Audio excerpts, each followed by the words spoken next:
Oke. Nanti buku ini kalau sudah direvisi, buku ini akan diberikan pada kalian untuk kalian jadikan sebagai buku pedoman. Dari mulai penulisan proposal sampai dengan penulisan skripsi. Termasuk di dalamnya juga ada format-format, dari format cover, surat pengajuan dan lain-lain. Kamu nanti bakal mendapati ini. Kemarin kan sudah ada satu lembar itu yang kemudian oleh Pak Hadi dan Pak Hasan dilakukan proses pengecekan. Seperti di lampiran-lampiran ini nih. Dari mulai kamu di sini ada kesalahan, nanti ada revisi. Formulir pengajuan judul skripsi. Di sini ada nama, NIM, prodi, bermaksud mengajukan tema judul skripsi. Itu judul yang sudah kemarin ACC. Jadi ditulis ulang dengan menuliskan ini.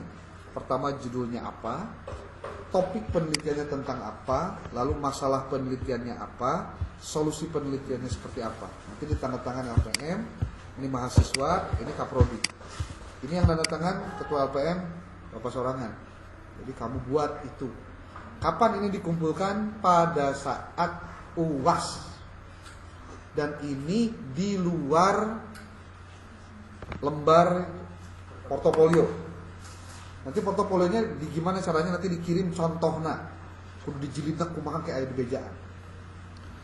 Kemudian di dalam buku pedoman ini juga ada surat permohonan pengajuan judul. Kalau ini mah formulir pengajuan judulnya, ini adalah surat permohonan pengajuan judul. Jadi di sini kan ada nih penjelasan 3. Sebenarnya ini dulu ya, baru yang di atas sebenarnya. Yang 3 buah kayak gini. Cuma kalau kemarin mah kamu tidak pakai kepada yang terhormat bla bla bla bla, iya mah pakai karena surat. Tuh. Kemudian pengajuan SK bimbingan. Jadi nanti kamu bisa mengajukan pembimbing. Tulis 3. Nanti dipilih 2. Tapi nanti kalau ternyata banyak yang si A banyak terlalu banyak, si B terlalu banyak, pasti nanti akan dipindahkan ke yang lain. Karena nanti juga akan dilihat berdasarkan kepakaran dari tiap dosen untuk melakukan bimbingan. Terus lagi ada ini contoh layout halaman naskah buat skripsi atau tesis, termasuk untuk proposal. Pakai kertas A4. Kemudian ini ada 4 kiri, 4 atas, 3 kanan, 3 bawah. Berarti halaman nanti di atas di sini. Sebab ada space lebih besar. Kemudian ini contoh sampul luar proposal. Ini contohnya. Ini untuk judulnya. Lalu di sini ada, kalau misalkan ada anak judul seperti ini, lalu di sini proposal skripsi, kemudian tidak menggunakan keterangan-keterangan, kemudian di sini nama, di sini keterangan prodi, kemudian keterangan perguruan tinggi dan tahunnya. Ini contoh halaman sampul dalam, kan setelah cover ada sampul dalam. Nah, ada yang begini tuh. Pengaruh budaya sekolah bla bla bla bla, proposal skripsi, di sini baru diajukan sebagai salah satu ujian. Kamu tinggal ngikutin aja alur ini, nggak susah kok. Ini logonya, sok aja logonya gede gitunya, jangan terlalu besar, sedang aja lah. Kemudian nama dan NIM. Di sini nama prodi. Pendidikan agama Islam, sekolah tinggi bla bla bla. Ini halaman sampul luar untuk skripsi. Skripsi ya, tadi mah proposal nih 4 atau 5 halaman yang tadi awal itu untuk proposal. Ini untuk skripsi. Ini judulnya, ini anak judul, ini skripsi. Ini nama, ini standar sama. Ini halaman cover dalam, sampul dalam. Jadi setelah cover ada contoh halaman sampul dalam. Ini. Kemudian ada halaman persetujuan skripsi. Ini kalau buat skripsi ya. Di sini nama penulisnya, namanya siapa, nanti ditulis tanggalnya tanggal berapa, tanda tangan. Tanda tangan itu dipisah bukan satu ya. Ini lagi proses edit ini supaya tidak ada kesalahan fatal. Kemudian ini diketahui oleh program studi, maksudnya ketua prodi. Kemudian di sini ada lembar pengesahan. Ada judul, ini judul ininya, judul apa? Ini lampirannya.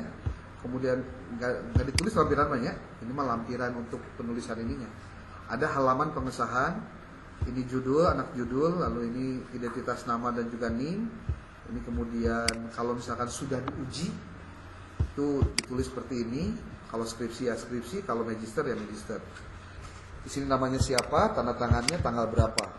Bedakan dengan yang tadi, di sini mah tanggal heula, terus dia tanda tangan. Kalau yang ini mah tanda tangan heula karek tanggal.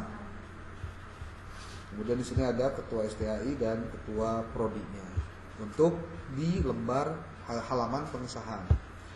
Lalu ada pernyataan, dan ini dilampirkan di awal.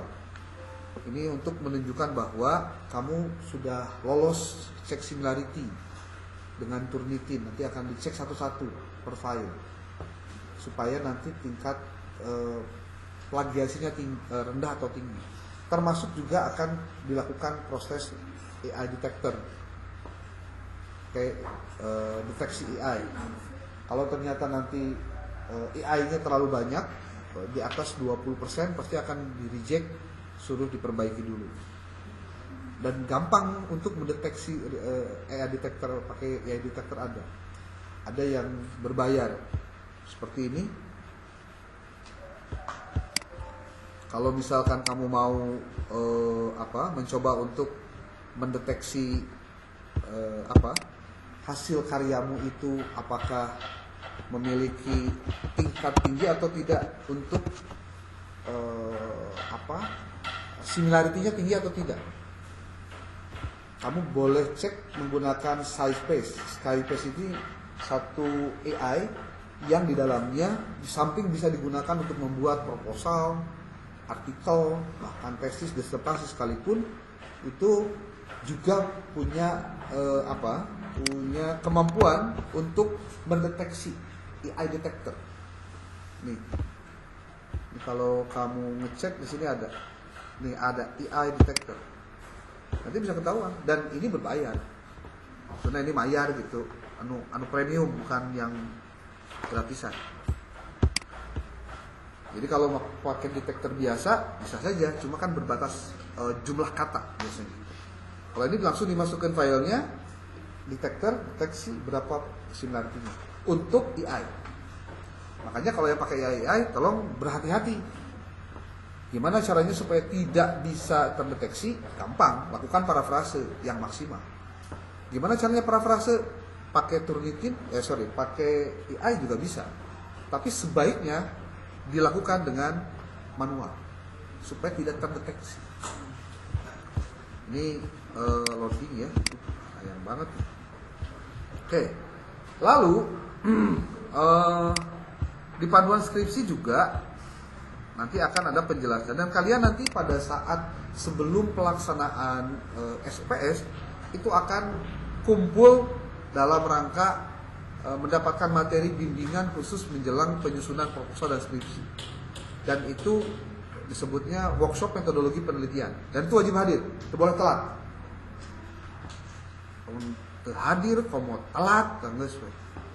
Ya riweuh we langgeus. Bisa-bisa kayak diundur lah kayak meureun semester hareup atau berapa waktunya, bisa digitukan kan. Karena kita rencananya untuk sidang itu akan sudah per majelis. Di ruangan aya 5, dari tiap ruangan ada 3 orang penguji. Satu ruangan itu ada 5 orang mahasiswa yang diuji. Dari pagi sampai siang, satu orang jatahnya 45 menit, 10 menit paparan, 30 menit tanya jawab. Jadi mau siga nu kamari-kamari datang solongkrong mana-mana dia berangkat itu enggak, mana khusus sapoe hari pertama ke sidang. Kamu siapkan PPT yang bagus, kamu siapkan data-data yang bagus, termasuk bahwa buku referensi yang dibutuhkan jika suatu saat nanti dikhawatirkan ada pertanyaan yang menyangkut referensi. Termasuk kalau kamu bawa buku nggak masalah, karena jangan sampai kamu mau sidang skripsi, kamu mau skripsian tapi kamu terboga buku. Kamu bukunya pasti tempatnya minang nginjem kabeh, itu masalah. Masa kamu nggak bisa sih dalam waktu 1 semester ada 10 mata kuliah, minimal dari 1 mata kuliah 1 aja buku yang kamu miliki. Kalau kamu punya berarti 10 mata kuliah per semester. 10 buku per semester. Akhirnya semester 8 kali 7 semester nu kamari weh. Kudu 70 buku. Tapi faktanya yakin deh, kemarin. So, lamun teu dipaksa. Teu dipaksa meuli. Emang eta buku lamun dibeli keur saha? Emang keur dosen? Kan teu. Untuk mahasiswa. Oke,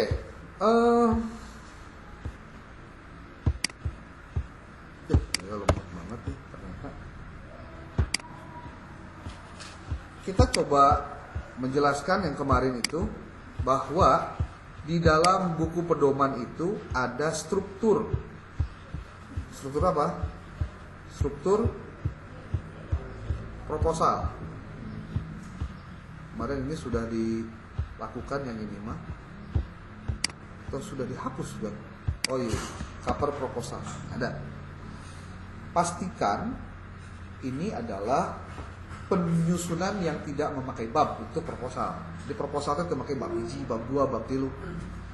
Tapi dia di sini nih, kalau kamu pakai navigation pen, sini ada cover proposal, tadi ya dikopikan aja.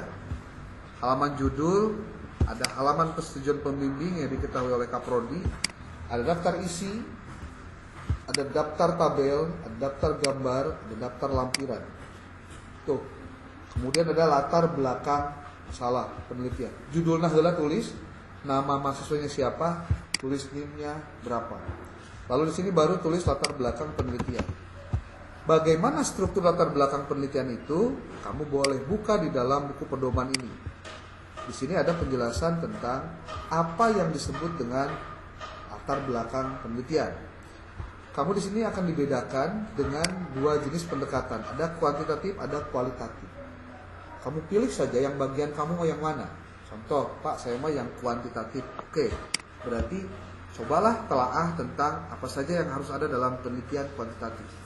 Nih, kuantitatif di sini sudah dijelaskan bahwa proposal itu dibagi 3, ada awal, ada inti, ada akhir atau penutupnya. Di sini ada strukturnya tuh. Bagian awal harus ada apa saja, bagian inti apa saja, bagian akhir apa saja.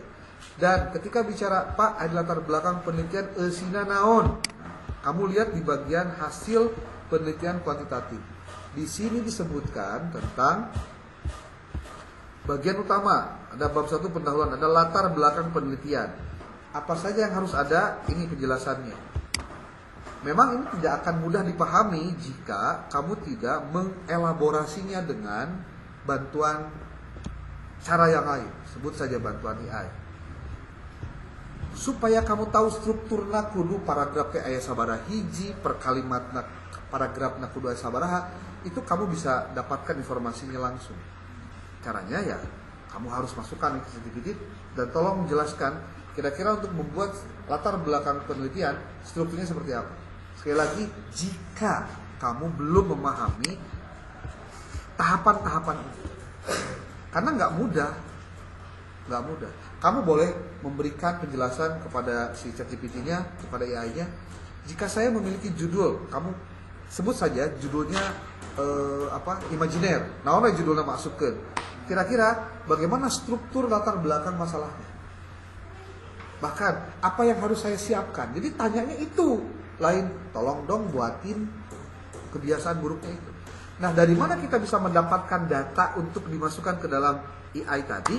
Ya kamu pertama, tadi kan ada skripsi yang harus di-download 20 buah yang delete. Itu yang ditanya apanya? Rumusan masalahnya.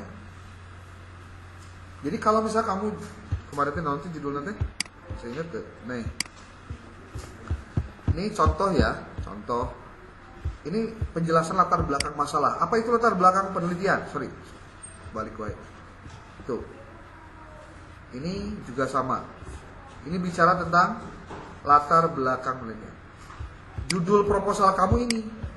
Judul proposalnya. Internalisasi nilai sopan santun melalui metode Ibroh. Misalnya kamunya. JSMK Islam Al-Hikmah Pesanggerahan Jakarta Selatan. Ini kan kualitatif. Coba kita lihat yang kuantitatif. Nah, ini. Nah, apa ya?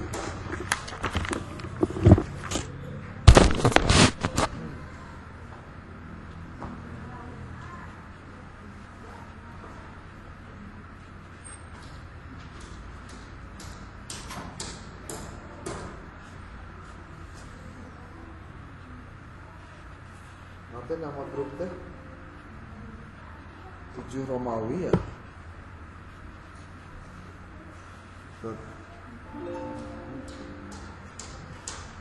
Nurul judulnya. Hubungan metode talakinya. Ini contoh yang kualitatif ya. Sekarang kita kasih contoh yang kuantitatif.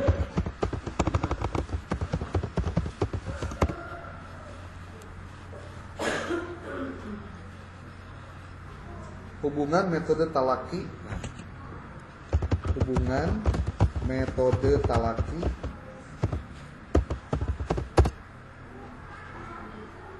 dengan motivasi menghafal. Dengan motivasi menghafal.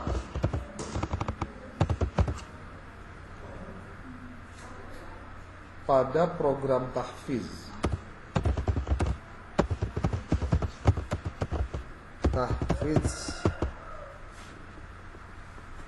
Di kelas berapa? Kelas 11. 9.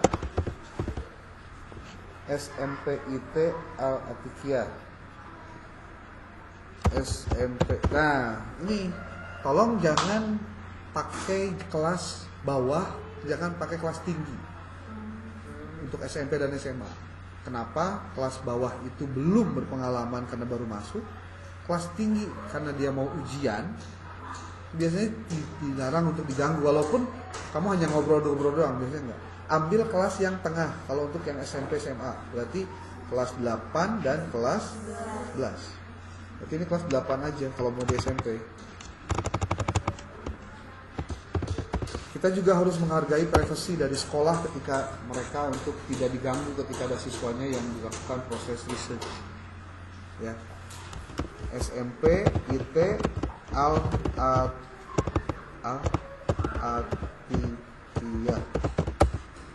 Naon deh, Perung Kuda apa? Oh, Bojonggede.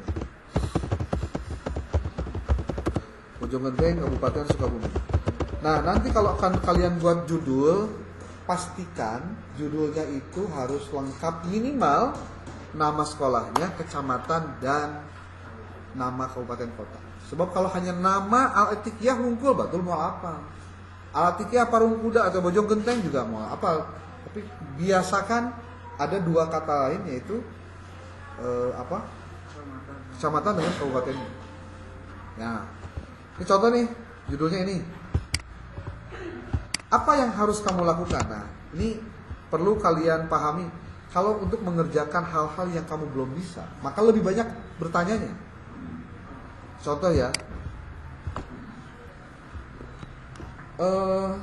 jika saya mau menyusun sebuah proposal skripsi, apa yang harus saya persiapkan?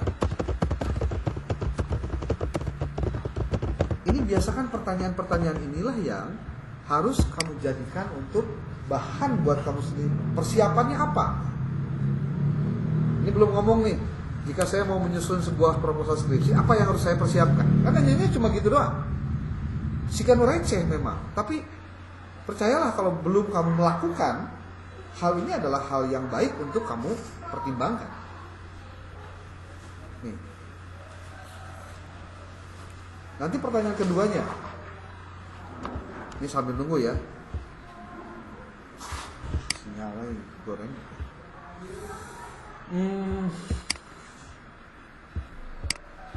Jika saya mau menyusun proposal, struktur ini jangan lupa ya. Kamu pastikan menggunakan navigation pane.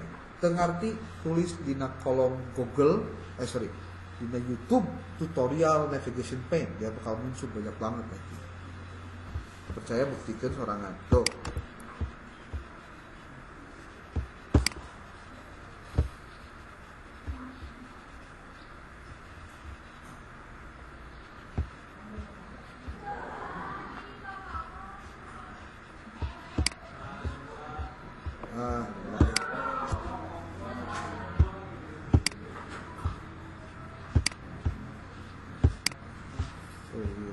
Jadi kalaka naon? Kalaka ngelag.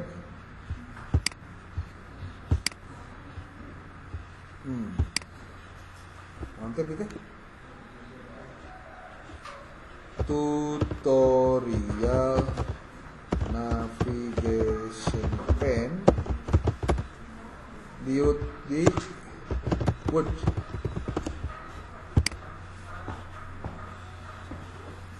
Biasanya cepet tuh, tinggalin. Cara memunculkan navigation pane di MS Word mudah sekali tuh. Tuh 4 menit, masa nggak bisa luangin waktu 4 menit buat belajar? Tuh skripsi, karya ilmiah, proposal penelitian. Termasuk kamu belajar tentang bagaimana cara memformat halaman. Nih, tutorial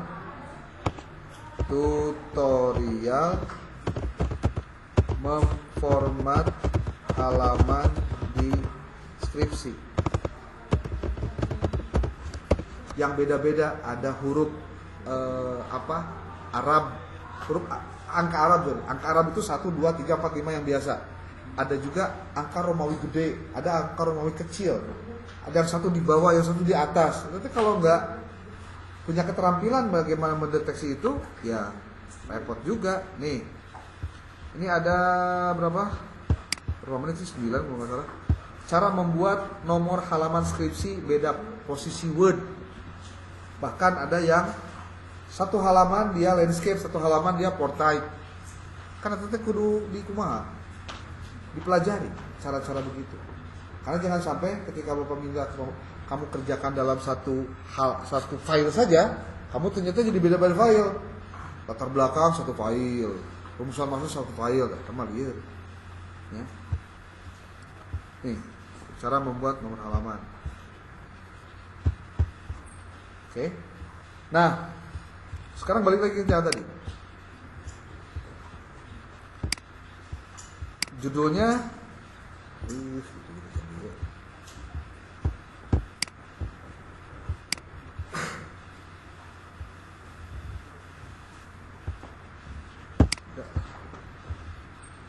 nih. Contoh, asupkeunlah judulna ka dieu.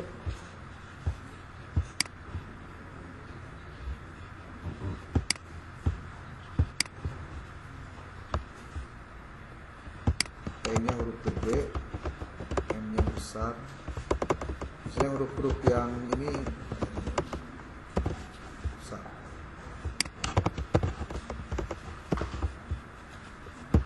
Kelas 2. Contoh, di copy, masukkan ke format ininya nih. Format proposal. Ini di blok. Lalu kamu klik kanan, tulis ini nih, keep text only. Tuh, lamun text only berarti sarua huruf, jenis dan ukurannya sama. Karena kita mau pakai Word ini dan dia menggunakan Times New Roman untuk hurufnya, maka kamu blok aja. Kemudian home, klik 12 dan tulislah Times New Roman. Berarti ini mah dipaksa kabeh kudu sarua di awal, teu menang teu. Sebetulnya kamu bisa format dari awal di sini nih, di font, ya. Kemudian kamu masuk ke regular, masuk ke 12 sudah tuh. Kemudian set as default. Jadi kalau default itu semua file Word yang dibuka tulisannya pasti kudu kisiga kieu. Gitu. Berbeda kalau hanya di dalam file ini saja. Gitu. Tuh. Nah, sekarang kita munculkan pertanyaan begini. Jadi lilanya. Wah, ternyata kacrot ya.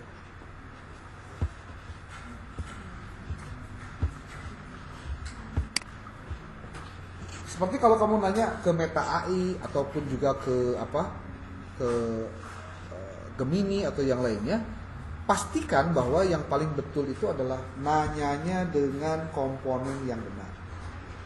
Kalau nanya itu harus pastikan, karena AI itu punya berbagai macam jenis pengetahuan dan dia harus dispesifikasikan, maka dia harus berperan sebagai apa dulu. Contoh, berperan sebagai dosen pembimbing yang ahli dalam bidang metodologi penelitian dan pendidikan agama Islam. Nah, itu berarti semua metadata yang dia miliki dalam big data dia itu akan diarahkan pada itu, pada apa? Pada PAI dan metodologi penelitian. Sehingga akan berbeda kalau kamu prompt-nya tidak pakai kata peran, kamu berperan sebagai kepada si ChatGPT-nya atau kepada AI-nya, itu hasilnya pasti akan beda.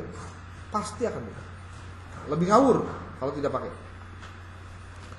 Kemudian yang paling penting, tahu dulu bahwa di dalam latar belakang itu harus komponen apa saja yang harus ada. Dan itu sudah dijelaskan di dalam buku panduan. Nih, harus ada dalam latar belakang itu satu, konsep dasar atau topik penelitian utama atau variabel. Dimulai dari menjelaskan dasar yang melandasi penelitian, baik itu teori, definisi. Jadi kalau misal judul kamu itu adalah tentang hubungan metode talaki dalam motivasi menghafal pada program studi tahfiz, Bapak kasih tahu nih, ketika ini studi kasus adalah judul rumusannya seperti ini kan kuantitatif. Kuantitatif itu minimal yang dibahas oleh mahasiswa program sarjana itu 2 buah. Ini ada yang disebut dengan variabel, dan variabel itu hakikatnya adalah bicara masalahnya. Di sini ada metode talaki di satu sisi, ini yang warna kuning, ada motivasi menghafal. Nah, ini kalau kita pakai warna hijau. Nah, hubungan metode talaki dengan motivasi menghafal itu 2 variabel. Fokuskan ketika kamu ngomongin 2 variabel ini di penelitian kuantitatif, fokusnya itu di Y-nya. Y-nya itu mana? Motivasi menghafal. Motivasi menghafal. Artinya variabel Y inilah yang sebetulnya harus dibahas terlebih dahulu. Bahwa salah satu yang berhubungan atau yang mempengaruhi dari motivasi menghafal adalah metode yang dipakai. Dan metode yang dipakai ini adalah talaki. Dan ini berlaku untuk semua jenis penelitian kuantitatif. Fokus penelitiannya pada Y-nya, bukan pada X-nya. Maka nanti pada saat nyusun studi literatur atau apa sih? Kajian teori seperti ini nih. Ini kan kalau ngomongin masalah kuantitatif kualitatif ada bab 2-nya nih. Bab 2 nanti naon sih eusina? Bab 2 teh eusina teh nyaeta eta. Tah, kajian pustaka. Kajian pustaka itu memaparkan teori-teori dan sumber ilmiah terpercaya dari buku, jurnal, tesis, disertasi dengan mengecualikan sumber non formal seperti blog, Wikipedia, itu jangan dipakai.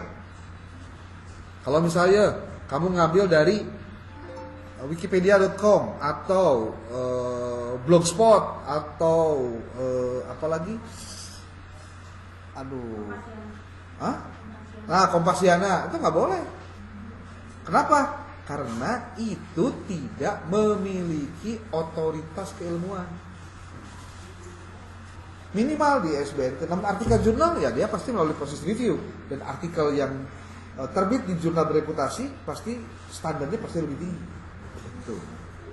Nih ya, untuk kajian pustaka harus disesuaikan dengan rumusan masalah yang ditetapkan. Yang dibahas di dalam kuantitatif itu variabel Y-nya, berarti variabel Y dulu yang ditulis menjadi kajian pustaka. Setelah variabel Y, baru variabel X. Tapi X-na oge atau Y-nya oge itu teh harus detail juga, dari mulai pengertian, komponen, hal-hal yang berpengaruh. Itu kalau mau ngomongin tentang kajian pustaka. Tuh, lihat. Yang ketiga itu adalah bab ketiga itu pendekatan jenis penelitian. Ini hal lain lah, tapi kita mau bahas dulu tentang ini, tentang apa? Cara penyusunan proposalnya. Ini latar belakang penelitian tadi. Pak, di Batu Mah Gening nulisnya latar belakang masalah. Yes, nggak masalah. Mau latar belakang penelitian, mau latar belakang masalah, sama inti nama ngomongin tentang research background. Ya, research background. Kemudian menampilkan permasalahan dengan kesenjangan. Kesenjangan itu yang kita sebut dengan gap theory. Lalu ada data yang mendukung. Nah, berarti datanya harus didukung. Lamun di dia masuk aya pakai hasil survei awal, pakai dulu supaya dapat masalah atau tidak, ketahuan ada masalah atau tidak, ya. Atau dengan hasil wawancara. Makanya hasil studi pendahuluan saat kamu melakukan studi pendahuluan itu sangat penting dipakai untuk memastikan itu jadi bahan dalam rumusan di latar belakang penelitian ini. Ini kita ada pembacaan bahwa pada tanggal sekian, bulan sekian, tahun sekian, penulis dengan didampingi oleh teman berapa orang itu datang untuk menemui kepala sekolah dan melakukan wawancara dan dapatkan hasil sebagai berikut. Nah, data itu diambil sebagai bahan latar belakang penelitian. Oke, data yang mendukung itu banyak sekali ya. Pak, boleh nggak saya ambil datanya dari kayak tentang taburan. Taburan itu dampaknya sampai ada yang meninggal, sampai ada yang cacat, sampai ada yang masuk bui contohnya. Kamu dapatkan dari koran dan dia di koran itu ditampilkan ada tabelnya. Kamu copy paste tabelnya untuk dijadikan sebagai bahan. Boleh nggak Pak? Boleh. Diambilnya dari koran online. Bisa. Kenapa tidak? Apalagi kalau diambilnya dari contoh kepolisian atau dari Badan Statistik Nasional, ada bukunya, ada datanya lengkap, itu bisa diambil untuk memastikan apa data itu sebagai penguat terhadap apa yang kita sampaikan. Gitu. Lalu latar belakang penelitian sebaiknya diawali dengan paparan mengenai fenomena atau latar belakang masalah yang dihadapi. Peneliti menyajikan data studi pendahuluan, kan? Nih. Dalam bentuk tabel atau grafik untuk memperkuat argumentasi. Ingat, untuk memperkuat argumentasi. Pak, lamun pakai AI gimana cara untuk menyusunnya? Bisa tuh? Bisa. Yang penting datanya dimasukin dulu. Termasuk file-file Word yang file-file Excel dari perumusan masalah, dari artikel yang dibuat, itu tolong dibaca dulu. Oleh siapa dibacanya? Tong ke urang cangkeun. Sedikit suruh baca. Hasilnya nanti diambil. Tapi kalau kamu tidak puas, mending kamu baca sendiri. Kalau tidak puas, puas Pak, percayalah. Berarti lemah apanya? Lemah bentuk bentuk pertanggungjawaban terhadap apa yang diambil. Seperti contoh, gimana caranya nih?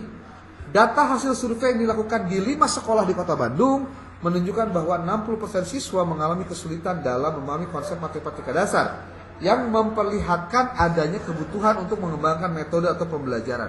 Ini masih ngomongin tentang latar belakang penelitian. Terus, menunjukkan alternatif solusi atau dugaan. Setelah data yang mendukung, peneliti dapat menyajikan alternatif solusi. Termasuk data di lokasi penelitiannya, kudu aya, dicantumkan. State of the art dengan literatur terbaru. Latar belakang penelitian harus menyajikan state of the art. Pernyataan tentang hal-hal baru, yaitu perkembangan terkini. Kemudian kamu juga harus bisa membedakan apa riset kamu dengan riset orang-orang sebelum kamu yang dalam tema yang sama. Ya.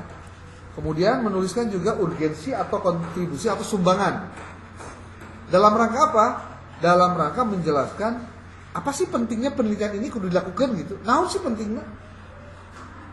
Dan semua hal yang tertera dalam latar belakang masalah ini biasanya akan muncul di dalam pertanyaan saat sidang. Tong ngobrol atuh kamu teh kumaha sih? Ini segede bawelan. Sekali lagi, urgensi, sumbangan, kontribusi dan signifikasi penelitian yang dicantumkan dalam skripsi itu hakikatnya adalah cara kita untuk menunjukkan bahwa penelitian ini layak untuk dilakukan. Karena memang ada kontribusinya. Nah, peneliti harus menguraikan kontribusi penelitian terhadap pemecahan masalah yang relevan. Ingat, salah satu tugas dari ilmuwan itu adalah memberikan tanggung jawab dia sebagai makhluk sosial. Makanya disebutnya tanggung jawab sosial. Kalau tanggung jawab moral itu hanya ada dalam kepentingan dirinya sendiri. Tapi kalau tanggung jawab sosial itu adalah tanggung jawab yang dia berikan kepada pihak eksternal. Ya,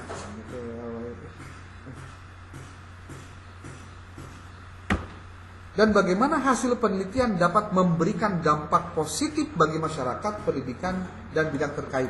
Maka di dalam proposal pasti ada yang disebut dengan manfaat penelitian atau kegunaan penelitian. Manfaat dan kegunaan penelitian ini dibagi dua. Ada manfaat teoretis, ada manfaat praktis. Yang teoretis itu bicaranya teori, pengembangan ilmu pengetahuan, pengembangan bidang pendidikan agama Islam. Itu secara teori. Kalau secara praktis bisa digunakan sebagai pedoman untuk siapa? Gurukah, wakil kepalakah, kepala sekolahkah, atau teman sejawatkah? Nah, penjelasan ini akan memperjelas mengapa penelitian ini penting dan layak untuk dilakukan. Novelty penelitian. Ada novelty. Novelty itu kebaruan penelitian. Kamu harus bisa menampilkan bagaimana kebaruan penelitian kamu dengan memberikan pernyataan. Kadek. Lamun judul siga kieu, sorry itu saya ya. Siapa nih? Nurul ya kamu. Nah, kalau judul begini, seperti sudah banyak. Udah percaya? Yuk kita buktikan. Dia masukkan ke kelaanan sampai dengan takhid saja dulu, tanpa menyebutkan jenjangnya, jenjang di mana. Kopikan, coba masukkan ke Google Scholar.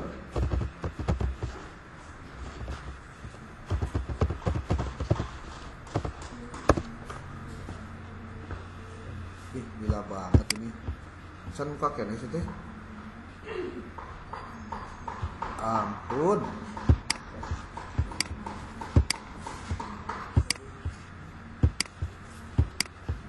Kayaknya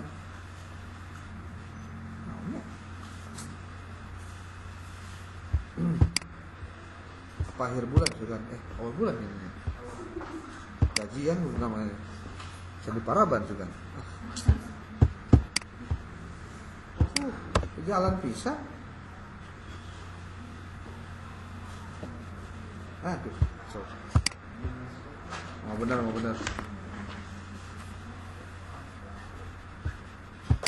coba harus di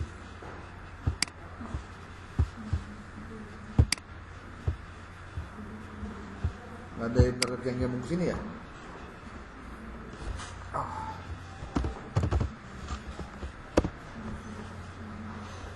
Google Scholar masuk ke naon tadi teh metode talaki dengan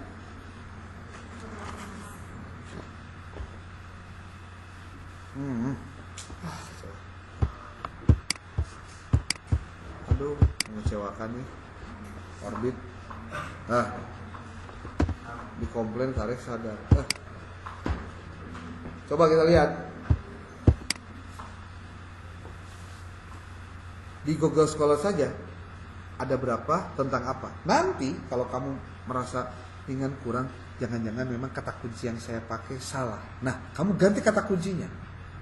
Karena boleh jadi kata kunci yang dimaksud justru sebetulnya itu yang dimaksud.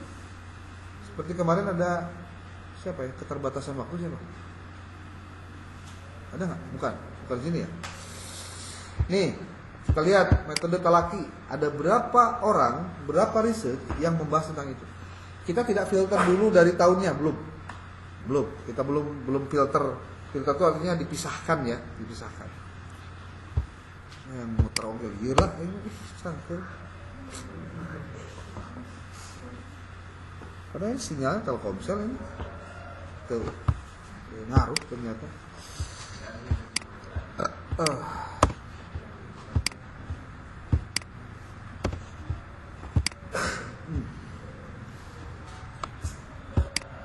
Tuh, tinggali. Coba kita pakai, kamu sendiri sebetulnya bisa mendeteksi judulmu itu sebetulnya sudah banyak atau belum? Sudah yang lagi atau enggak? 2014 sampai 2025. Bener ya? Oh, 10 tahun. Efektivitas metode talaki.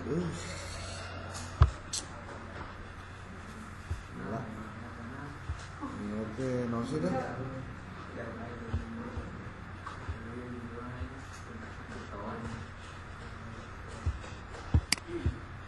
Kenapa Google Scholar ngacak ya? Tuh lihat. Penerapan metode talaki dalam program tahfiz anak usia dini. Terus ada implementasi metode talaki dalam meningkatkan kemampuan bla bla bla bla bla. Penerapan metode talaki untuk menguatkan kualitas hafalan. Tanggapan siswa terhadap metode talaki hubungannya dengan bla bla bla bla bla. Strategi penggunaan metode talaki untuk menghafal. Lomba ternyata talaki teh. Tapi kamu pastikan bukan dulu ke metode talakinya yang harus dicek, tapi ke variabel Y-nya, yaitu menghafal, motivasi menghafal pada program tahfiz. Coba kita cek, adakah kata yang sama atau relatif mendekati sama dengan kata-kata memotivasi menghafal pada program tahfiz. Biasanya kalau dia tidak ditemukan, bukan berarti salahnya kita, bukan, tapi kita nggak cari tahu gombalannya itu, gombalan yang diberikan ChatGPT-nya itu harusnya memberikan lebih daripada apa yang kita minta. Kenapa? Karena dia bisa menunjukkan di mana letak novelty dari penjelasan judul, motivasi menghafal, dan apa? Y-nya X itu metode talaki. Itu. Kalau metode talakinya memang sudah banyak banget. Tapi ketika bicara menghafal, motivasi menghafal, ini baru dengar nih, kok ada motivasi ditambahanku menghafal. Gitu. Padahal motivasi tersendiri, menghafal tersendiri juga, không salah. Itu. Tuh, ini kenapa lagi? Subhanallah. Di bank sedang ya.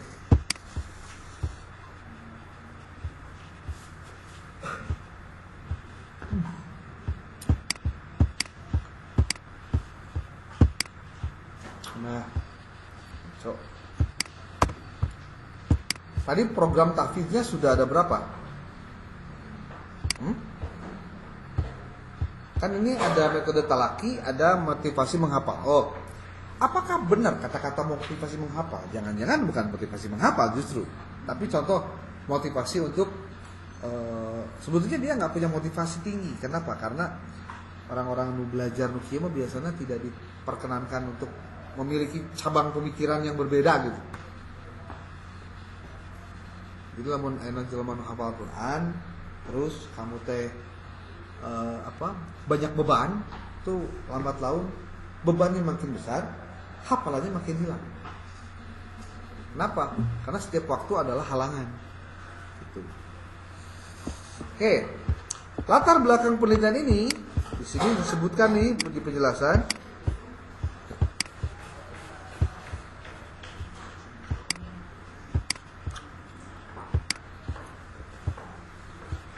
Cari referensi dari buku, artikel dan skripsi, atau kamu cari tesis, boleh? Boleh. Dari disertasi silakan. Padahal kan saya masih skripsi Pak, kumaha teu naon. Bahkan boleh jadi kalau ditemukan ada perbedaan substansi di buku dengan di artikel, ya kamu harus cari yang artikel daripada yang buku. Makanya kalau ada pertanyaan, posisi mana yang enak untuk bisa mengerjakan ini, ya posisinya kamu sedang tidak ada masalah. Masalah kumaha? Ya kamu harus norek. Kalau perlu pakai headset. Karena apa? Emang lamun boga masalah, terus jadi alasan bisa kita ngerjakan skripsi gitu?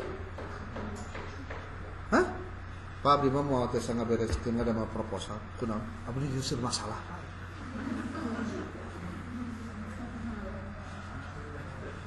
Bisa gitu. Hai kamu sok model. Coba cabak tarangna panas teh. Mun panas, bawa buru-buru ke rumah sakit sih teh. Bisi keres paneng. Ngomongnya terkontrol. Gitu. Itu Pak, abis sehat walafiat gitu. Dan mau sehat mau pasti ngomong gitu atuh. Sok gue. Ya. Oke. Oh, ini yang kemarin saya melakukan bacaan terhadap artikel-artikel yang sudah submit. Nah, pertanyaan kamu sudah lakukan itu belum? Tuh, formatnya ini apa sih sebenarnya? Promnya ini disiapkan, bahkan tabel lagi harus dikirimkan, tinggal diasup-asupkan. 20 itu dijadikan tabel deh. Walaupun sederhana, lah Pak nyen tabel. Aya sih jelema tulisan tabel sih teh. Hah? Pak eta huluna aya kana geuning eta di mana? Bapak ketik deui. Kayak mana? Apa teh huluna? Headernya. Arti itu maksudnya? Duh, aing teu ngarti deh. Karunya teh. Ini contoh nih. Ini nih. Kehandapnya tuh, iya ngilu kan? Kalau iya kan halaman 1. Ini kan tabel untuk yang bahasa Inggris untuk skripsi yang atas. Yang bawah kan untuk artikel jurnal. Artikel jurnal itu Pak. Yang ini nomor 1 kan? Nomor 2 kan ini ke bawah. Tapi ya naon tah. Tah. Header.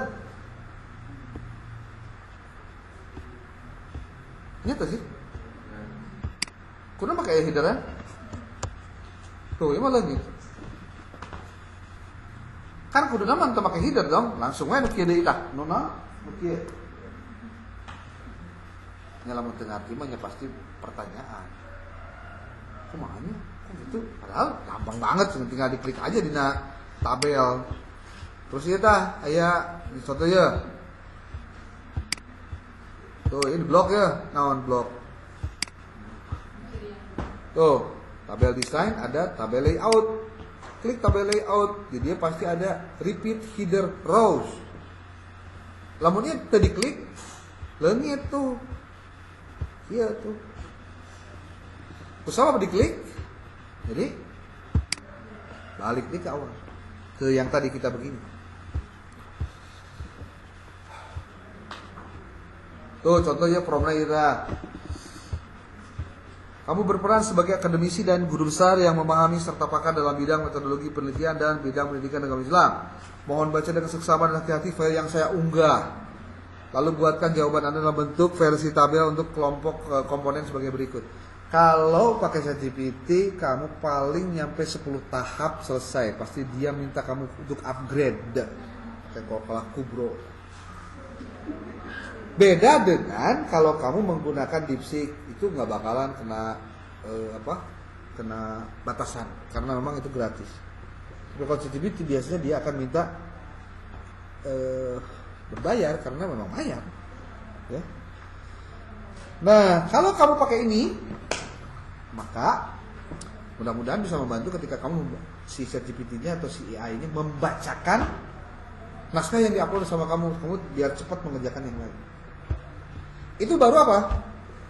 Baru latar belakang. Kita belum susunkan. Ini contoh ya, contoh. Kita mau diskusi. Sebetulnya ini kalau enaknya diskusi itu kalau si ChatGPT-nya waras gitu itu waras ya.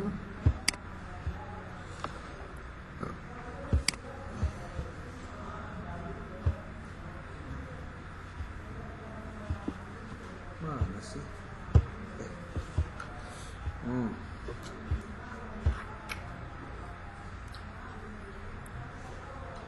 Itu naon teh?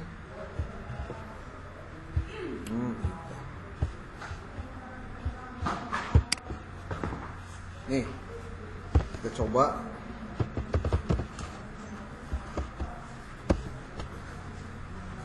Ah.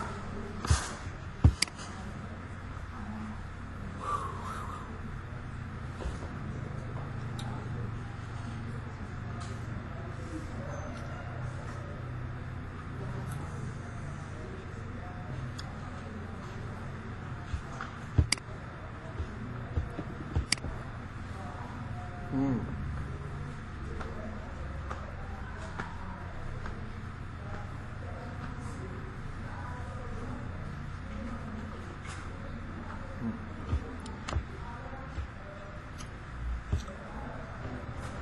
Apa yang harus saya siapkan sebelum ujian proposal skripsi?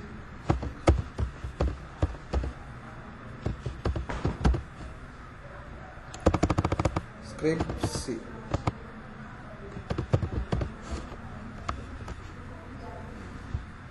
Apa yang harus saya siapkan sebelum menulis proposal skripsi?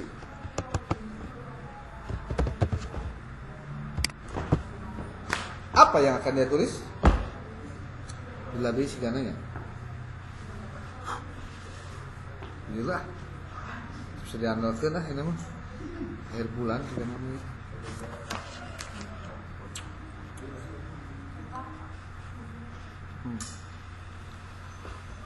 Aduh ya Allah, tolong ya.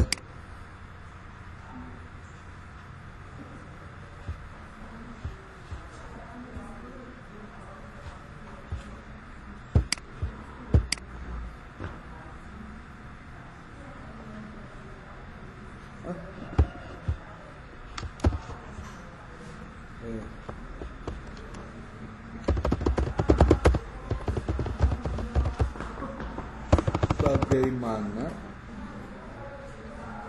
persiapan untuk sebelum buat proposal skripsi?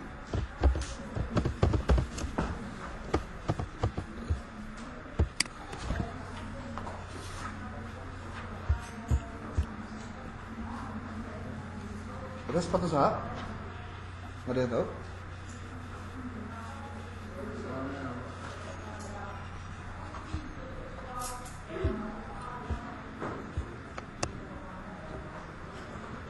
Termasuk kamu bisa mempertanyakan tentang rumusan masalahnya.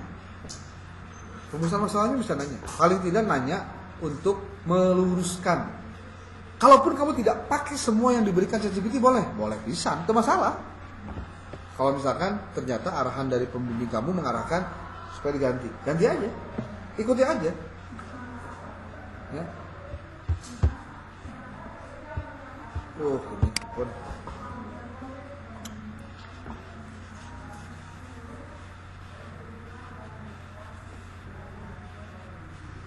Nah, jauh emang.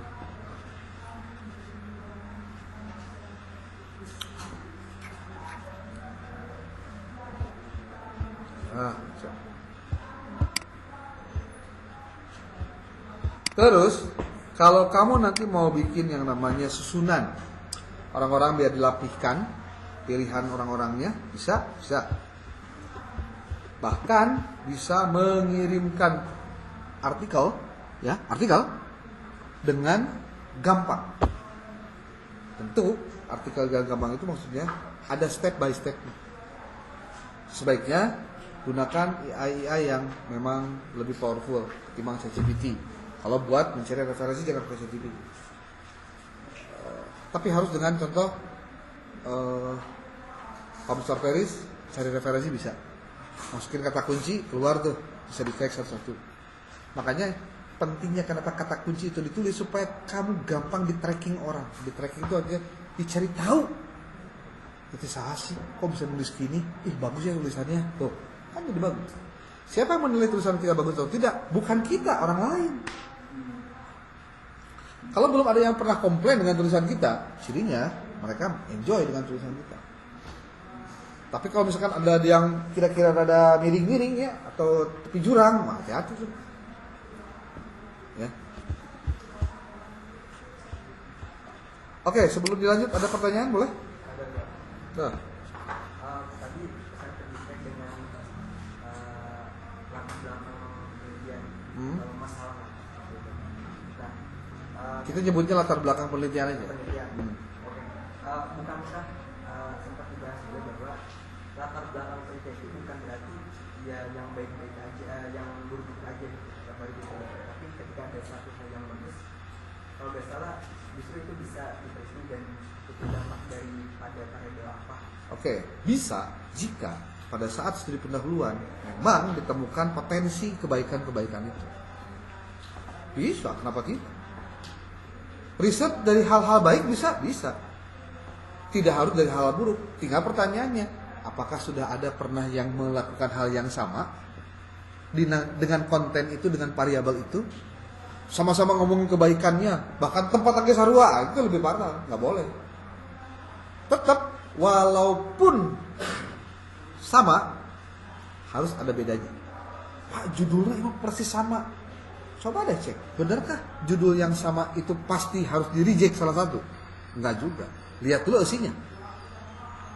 Kemudian, daftar pustakanya dia pakai kebanyakan apa? Itu bisa membedakan antara skripsi yang satu dan skripsi kedua. Jadi, boleh dengan bukan masalah, bisa. Bukan sesuatu yang harus rame dan viral, yang bisa aja. Kan masalah malah masalah viral. Tapi masalahnya adalah apakah ini pernah ada atau tidak sebelumnya. Dan kita sebagai peneliti harus jujur mengatakan bahwa sudah pernah ada riset yang tentang ini di lembaga pesantren. Namun hasilnya seperti ini. Tapi untuk di lembaga seperti Madrasah Aliyah ternyata belum ada yang melakukan risetnya. Itu harus jujur mengatakan. Gitu. Mungkin ini Pak, saya juga memberikan sedikit jawaban. Nah, judul saya itu implementasi nilai-nilai syariat Islam dan pengalaman terhadap perilaku agama Islam yang syariat Islam. Harus dijelaskan nilai syariat Islamnya apa? Ya, karena satu Apa dulu kayaknya atau akan dijelaskan. Naon nilai-nilai non wae. Karena banyak masalahnya. betul Pak. Nah, kalau misalkan Spesifikasikan minimal 2 lah contoh. pertama nilai-nilai yang ada di syariat itu pertama leadership Pak, kemudian keilmuan, kemudian Ya kamu mau ngambil yang mana? biasa. Kamu mau ngambil yang mana? Yang menurutmu itu urgent untuk dibahas, tak? Seperti ketika membahas tentang karakter, kan banyak karakter kayak ada 18 Nudina buku pedoman Kemdikbud. Kamu harus cek dari 18 itu mana bagian karakter yang akan diperdalam, yang menjadi sesuatu yang krusial untuk dibahas. Itu. Mau mana nilainya? Mungkin kejujuran dan sikap toleran dan leadership. Tilu atau sete. Berarti Nyetanan orang tilu rek 5 rek 10 oke. Termasuk kamu tidak mencantumkan ada kata itu ya. Nanti biarkan itu bicaranya di kajian pustaka contohnya di bab 2. Mangga, ngan pasti jadi banyak. kemudian Pak, satu kan mencari hal-hal yang berkaitan dengan kebiasaan. Dan itu sangat sulit sekali yang menaikkan lembaga pendidikan di bawah. Ya iyalah segmented banget. Tapi bukan berarti nggak ada. Boleh jadi tempatnya beda, variabelnya sama. Satu lagi Pak, ada pertanyaan. Tadi kan terkait referensi mungkin lebih banyak ada yang di Google Scholar, kemudian ada juga di Public Organis. Nah, kebetulan saya juga ngambil bimbingan di luar juga Pak, dan dari kelas AI, bagaimana membuat skripsi. Kemudian di situ jelaskan juga kaumnya seperti apa latar belakangnya dan tidak jauh beda dengan yang di sini dipelajari. Cuma ada hal yang mungkin ada yang tidak tahu juga. Nah, di situ saya diberi ketahuan bahwa untuk mencari referensi itu bisa di AI, tapi ChatGPT itu ada yang sekolahnya juga Pak, kalau nggak salah. Dan saya Ada. Kemudian yang konsensus juga untuk Scopusnya Bisa. Berarti bisa ngambil. Tapi harus lebih bagusnya yang berbayar. Iya. Gratis mah, ribet. Namanya gratis sayang selamat Pak. Cuman perlu dicek dulu kan? Ya pasti harus. Semua penggunaan AI itu memudahkan harusnya. Jadi artinya gini, tidak ada yang tidak bisa beres. gitu loh. Jadi lamun beres pasti kena aya nomor ditanya, kamu proposal beres kan? Pak tuh asal nabi masih amin. Nah, siapa tadi gawean geus gitu. Alasan apapun. Naon sebabnya? Karena hari ini apa hambatannya? Hah?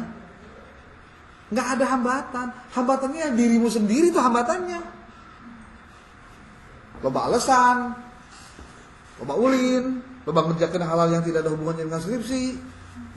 Itu masalahnya, bukan yang lain. Rajin kenengan duit daripada maca skripsi. Hah? Ini tepat Pak, abdi lamun teu nyangan duit moal bisa bayar SPP contoh. Eta mah ngeles teh. Apa tuh ngeles? Naon ngeles? Ya alasan. Makanya kalau mau beres, Bapak mah minta satu hal, kamu nggak boleh banyak alasan, kerjakan aja. Pakai kacamata kuda, tutup telingamu, jangan tong loba dedengean. Kerjakan skripsi sing bener. Ini mau ceritanya, baheula Bapak keur di Man, Cibadak. Tahun 2012. Masih jadi guru. Waktu di Bandung dikasih tahu sama Prof Udin, Said Udin. Kata dia gini, you nggak bakalan beres disertasi kalau you nggak fokus. Itu digomongin sama ketua prodinya gitu. Udah, kamu ngomong aja baik-baik sama kepala sekolahmu, bilang kamu mau beresin disertasi. Kamu kalau kayak gini nggak bakalan beres-beres. Datanglah ke sekolah, panggil aja kepala sekolah, Pak Suhrawardi waktu itu. Pak Haji, abdi bade widi, bade naon? Abdi bade ngabereskeun disertasi. Terus, ya kan abdi sertifikasi, guru 24 jam, wajib untuk ngajar. Namun teu moal sertifikasi. Kumaha tuh? Ya paling abdi tiasana ke Senin tapi ke Kamis, Jumat Sabtu biasa abdi ngajar. Enak Pak mau kabagian jadwal jam berapa jam? Seberapa jam? 24 pas eta. Kieu atuh cenah. 12 jam sok ngajar Jumaah jeung Sabtu. Wajib eta. Berarti seberapa jam? 8 jam. 16 jam. 12 jam, sorry. Sisanya kumaha? Sisanya engke ditekel ku guru saja. Jadi dia dibayar sama kita. Jadi manehna ngajar atas nama orang, tapi dina jadwal ngaran urang keneh. Saya yang bayar. Gimana bayarna? Tina duit sertifikasi. Saya dapat uang sertifikasi 2,5 juta sebulan waktu itu, tahun 2012. Potong dibagi 2, jadi 12 juta, 1.250 sewa. Nu 1.250 itu dibagi direcahkeun keur anu ngajar ngagantian saya. Sampai ka kitu tak di situ hayang apa. Untuk yuk meninggalkan tugas tanpa mengajar, gitu juga. Ada kewajiban saya yang harus dibayar. Gimana konsekuensinya? Bayar dari sertifikasi. Dan tidak ada yang tahu kondisi itu. Teman-teman guru di Semarang nggak ada yang tahu. Dianggapnya orang teh mulia amat tarasuk, ngejeker disertasi, tarasuk, sertifikasi cair. Oh pokoknya pibagusan hungkul. Orang teh jadi bahan omongan. Ya nggak apa-apa. Dan kita sampaikan ketika terakhir dikasih tahu, oh karetnya, oh gitunya, ya iyalah, nung ngalajar lagi kan diberi honor, gimana honor? Ini itu orang, kurang sebabnya saya nyelamatin, saya punya kuliah S3, kalau nggak beres wah sayang, sebab di endingnya, di akhirnya, apa yang terjadi? Bapak udah ngontrak di Bandung sesemester, satu semester itu 6 bulan. Kontrak, ngekos, begadang, mengerjakan tugas, fokusnya disertasi. 2 bulan itu selesai. 2 bulan selesai. Jadi nggak ada cerita itu beres. Jadi pas beres sidang datang teman, karena Jumat Sabtu selalu datang teman karena ngajar. Dan kita sampaikan, bapak beres, gede baji, gitu. Oke, menuju bimbingan kene teh acan. Pas bulan kedua selesai, masuk bulan ketiga, kumaha atos beres. Hantun ngantosan jadwal sidang, geus beres. Dan perjuangan itu harus dibayar dengan kerja keras. Dan pastikan kamu bangga dengan skripsimu. Kenapa? Karena kalau kamu sendiri yang nulisnya nggak bangga dengan skripsimu, terus siapa yang mau banggain? Mata kan kudu serius nih, nak. Belajarnya sih bener. Itu. Ya. Oke. Bapak kudu ngeberesan lagi ya, naon teh? Tanda tangan, marah. Tidak ada lagi yang bisa diterima, udah selesai ya.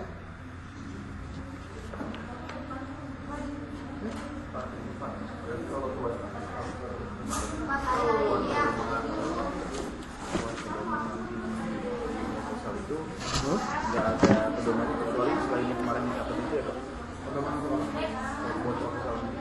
Proposal kan ini lagi dibahas. Nanti buku dikasih. Toh masih lama, cuma kan revisi itu. Jadi benar-benar revisi kan tidak semua tidak juga. Tapi tetap kudu ditulis revisinya. Gimana Pak? Kudu tetap dituliskan revisinya, kudu aya. Kamu can beres.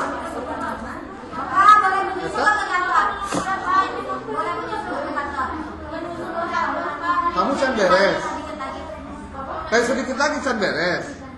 Ulang ngomong sedikit lagi, udah sedikit lagi can beres, can beres. Ya. Berarti kan kerjakeun.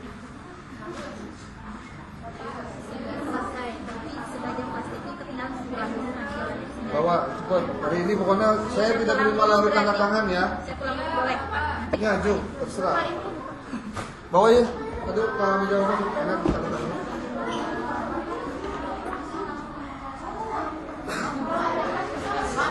Halo. Tahu kan? Nih. Agendakan dari sekarang. Satu tanggalnya hari Selasa, besok tanggal 8 ya. Itu tanggal 9. Hari Selasa jam 9 pukul 19.30 Ba'da Isya. Saya nanti Zoom dengan Anda untuk bahas detail tentang proposal. Diberikan contoh, nanti kan karek dasar nahungkul, karek penjelasannya banyak. Oke, dicarikan dulu masalahnya apa dan lain-lain. Untuk minggu depan disiapkan semuanya harus sudah dijilid. Jilidnya warna hijau. Kayak diberi contoh. Covernya kan sudah ada ya. Saya temangan belum wae, aku masih.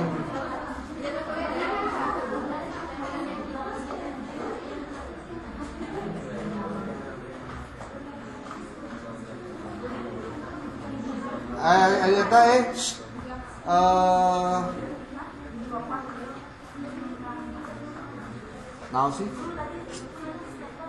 book chapter gimana? Sudah beres?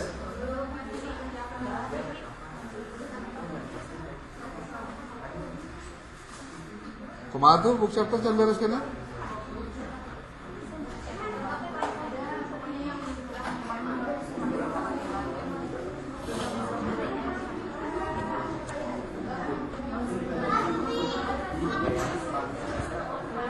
Stop, tarik, kayak itu kan.